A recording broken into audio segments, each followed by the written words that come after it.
Welcome back, viewers. You're watching NewsX and I'm Kriti Mehta. The clock is now ticking for India with the US sanctions waiver allowing purchases of Russian oil set to expire on the 16th of May, and this could become a major pressure point in India-US relations. The deadline comes right in the middle of the sensitive trade deal negotiations between New Delhi and Washington. And if the waiver is not extended, there are growing concerns that Donald Trump's administration could use trade and tariff pressure to push India into cutting back Russian oil imports. For India, that is easier said than done.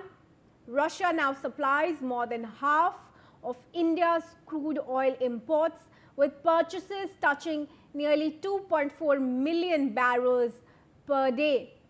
Cheap Russian crude has become critical for India's energy security and has helped keep fuel and import costs under control. But the timing could not be worse. West Asia remains volatile. Tension around the Strait of Hormuz continues to threaten global oil supplies, and fears of a global economic slowdown are already rising amid tariff wars and recession concerns. If the waiver ends, India may have to turn to costlier oil from other markets, increasing import bills, shipping costs, and pressure on fuel prices back home. So the big question now is, will Trump use sanctions and trade leverage to corner India on Russian oil, or will Washington make room for India's energy compulsions in the middle of a fragile global economy? Joining me now for this discussion is Ambassador Bhaswati Mukherjee, former diplomat. I have also with me Ambassador Suresh Goyal, former diplomat as well, and retired Major General Sudhakarji, defense expert, and senior economist Sharat Kohli will also be joining us in a short while from now. I thank you all, very esteemed panelists with us in the discussion, for joining us. Let's start with Ambassador Bhaswati Mukherjee. Ambassador, the May 16 deadline is approaching. Do you think India will then incline more towards purchases from Venezuela, US combined, or is it difficult to give up the reliance on purchases from Russia, given that the oil supply that we get from there are much cheaper and it's a time-tested procedure? Actually, Russian oil now is no longer as cheap as it used to be. Prices have gone up. Moreover, we do not know whether we would get a continuation of the waiver or not.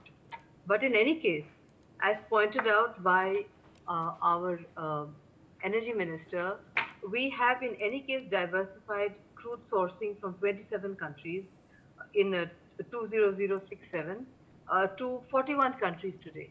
We have diversified it to ensure that in case there is a difficult situation to come, we would be able to adequately meet our energy supplies and also have a surplus in store, which is normal with such a big country, with such a huge population, and so dependent on imported oil. Secondly, I do believe that we have at the moment enough energy for 74 days. That is long enough period for us to work out, just in case the waiver is not further extended. But we have not received any indication so far that the waiver will not be extended. What is more difficult actually is to work out a process by which we are able to meet our LNG shortages, for which we have a different strategy. But it is very clear that India will not take sanctioned Russian oil, nor will India go against the waiver. India will follow the route which it has followed, which is to diversify from sources which are non-controversial, which are not under sanctions, and at the same time continue to persuade Washington quietly to give us further extension of the waiver. And I think that is actually the way forward, which we are looking at right now. All right. If you look at the energy minister's speech at the CII, you would see it is very reassuring, and it actually conveys the same message that I am referring to right now. Thank you. All right. right, sure. Stay on with me, please, Ambassador. I also want to get in a word from Ambassador Goyal, who's there with us. Ambassador Goyal, the India-US trade deal involved India committing to phase out or stop Russian oil imports in exchange for tariff relief, which was removal of 25% extra penalty and reduction to 18%. Yet the US has now extended a sanctions waiver till May 16. How do you see this temporary extension affecting the long-term credibility of the trade agreement? Uh, when you talk about the long-term trade agreement, how long-term are we talking about? In this realistic situation, when we do not even know if actually the trade agreement with the USA, we are, as you know, that talking about a trade agreement bilaterally. And we do think that we will soon have bilateral trade agreement, talking about the tariffs and other things at all. And therefore, under those circumstances, to talk about 25%, 50%, short-term waiver, etc., I think is a bit unrealistic, really. What we do need to look at the moment really is that in case we have to stop buying oil from Russia, then what are the other possible sources of supplies? And I think that has been covered enough, really. But for the problem really here is that even if you have diverse sources of supply, and we are working on all that really, unless we go to Venezuela, unless we are buying from the oil sources which go beyond the Middle East, then the connectivity, the trade, the trade route for the tankers to pass through, that's the problem. So, and from that point of view, I think we should look at really more supplies from the Emirates, more supplies from the possible sources through the Red Sea, etc. But I think in the meantime, we will have to wait and see what actually USA does. And my own sense is that unless there is a solution to the Iran issue before 16th of May, we with President Trump may very well change his mind again because of the pressure on the USA oil prices itself. All right, sure.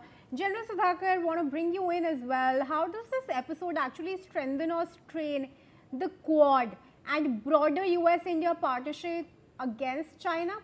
Could continued Russian oil dependence give Beijing some किसकी वजह से जा leverage? रही It doesn't. It doesn't. Plain simple take from my side is that it is ruffling all feathers, and I don't see any signature of um, auguring, bringing the relationship to a binding or a better prospect.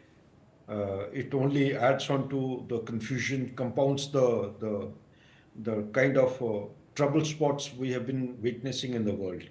Now, having said that, allow me, if you wish to. You see, ours is a very civilizational country. Our Vedic culture has taught us a lot of things. When you have to navigate a battlefield fraught with minefields, I tend to agree with the two previous very distinguished speakers, and especially Ambassador Ma'am. There is no point adding salt to the wound. If we need to navigate with minimum inertia, minimum friction, and do not elicit any kind of controversy, because we are passing through very difficult, sensitive, and challenging time. With this backdrop, I would like to I'll answer your question partly towards the end, but allow me to dilate the issue Yeah. that if you join the dots between 2022 till date, there was a time we used to import just about 1.27% of our total import from Russia. I'm talking about the crude. Suddenly it jumped up and it went to the peak period was 41% of our total import. Total import, incidentally, as on today, is 88.7%. And year on year increase of energy requirement in India, since our economy is expanding, it's around 8.6%. So out of total import, the peak period was September 2024, and it kept on fluctuating between 41% to 39%. But come December 2025, our percentage of import from Russia came down to 30. January 2026, it came down to 25%. Now, going by what you have alluded in your initial preamble, 2.4 million barrel. And let's also apprise our viewers that our daily requirement of India is 5.7 million. 5.7 million barrels per day, crude barrel I'm talking of. That is almost close to 6 million barrels. So if it is 2.4, I can safely assume that it is 50%. So the import as on today from Russia is 50%. Like Ambassador Goel, he highlighted one aspect. 16th of May is not very far off. 3 days from now, I don't think Donald Trump is going to change his stance. He will continue. And like Ambassador Ma'am has already alluded to that there are 41 countries which we have identified. As per my list, there are 5 more likely to be added in near future. Nigeria is one of them. Yeah. Australia.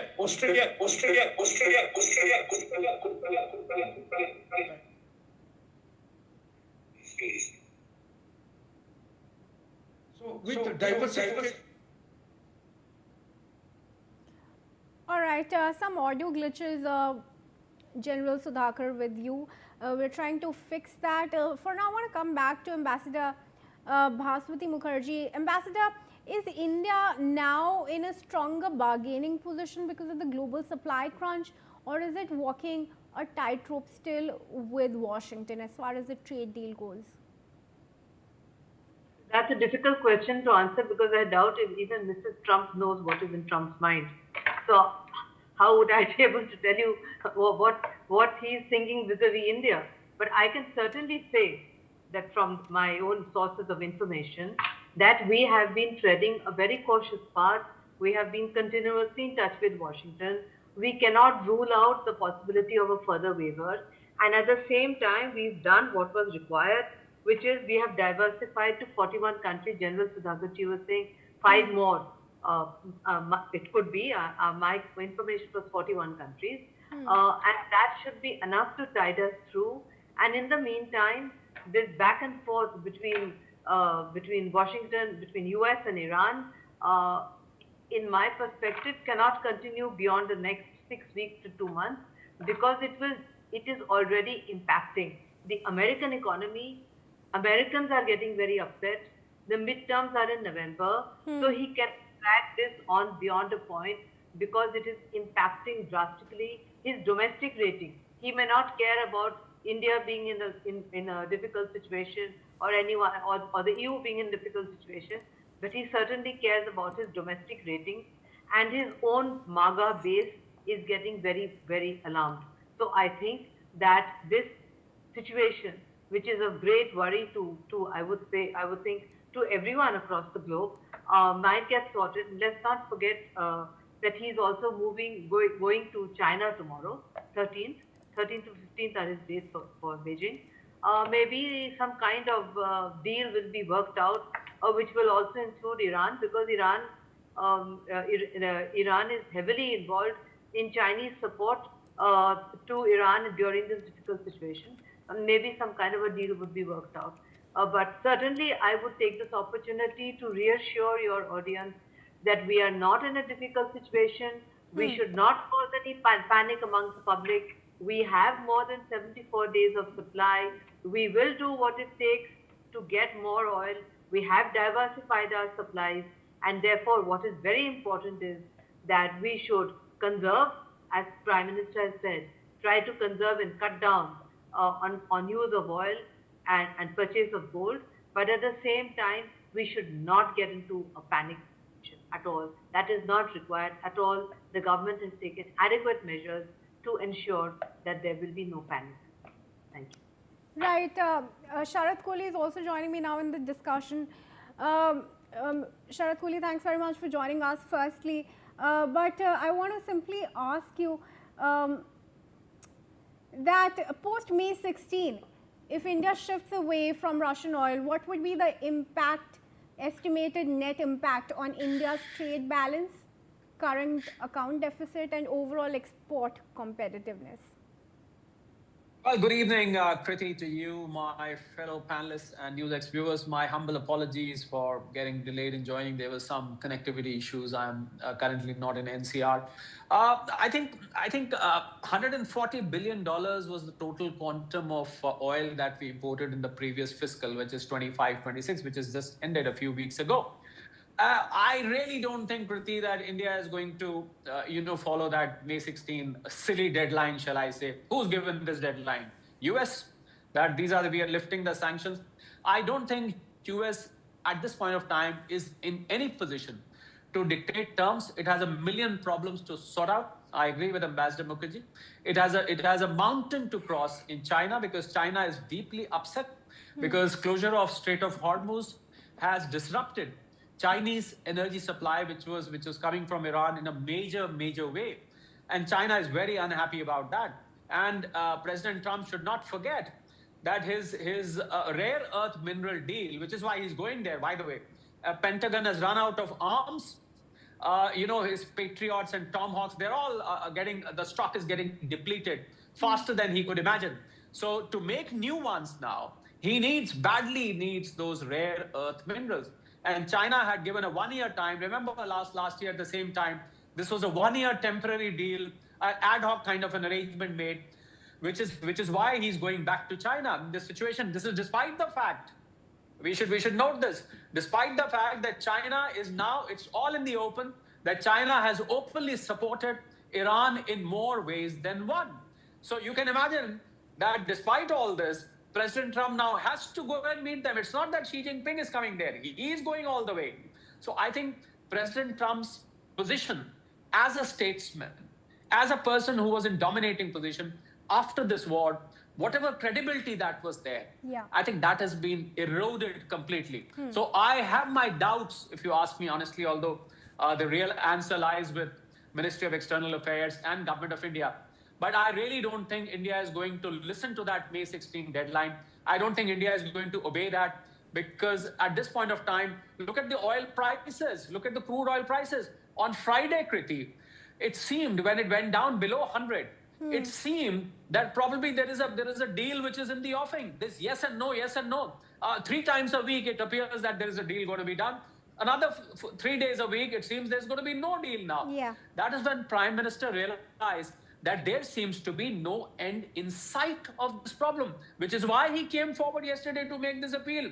Don't go and celebrate those destination weddings, work from home, virtual meetings, for use of fertilizer, use of public transport, don't buy gold. Where is this coming from? This is the common thread in all these appeals is the forex reserves, is the crude oil price in more ways than one. So I think with the crude oil prices hovering around, and by the way, we forgot to mention that in America, the prices of gas, they call it gas, we call it petrol, diesel, have almost doubled in certain states. From $3, it's now crossing $5. So I think President Trump is not in a position at this point of time to pass on any diktats about who.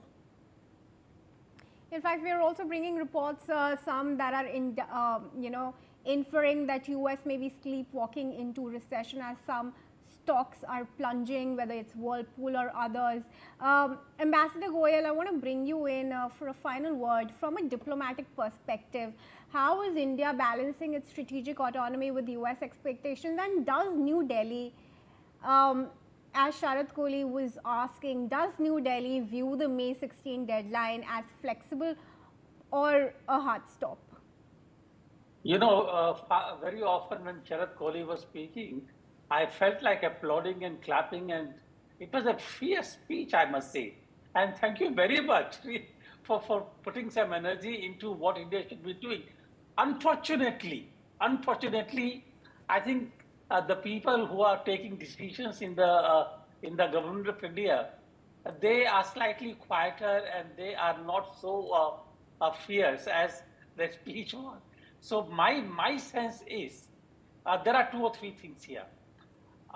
You mentioned strategic autonomy. We would take decision on the basis of what actually best suits our interest, and therefore diversification is one possible way to deal with it. In the meantime, the reserves, etc., etc.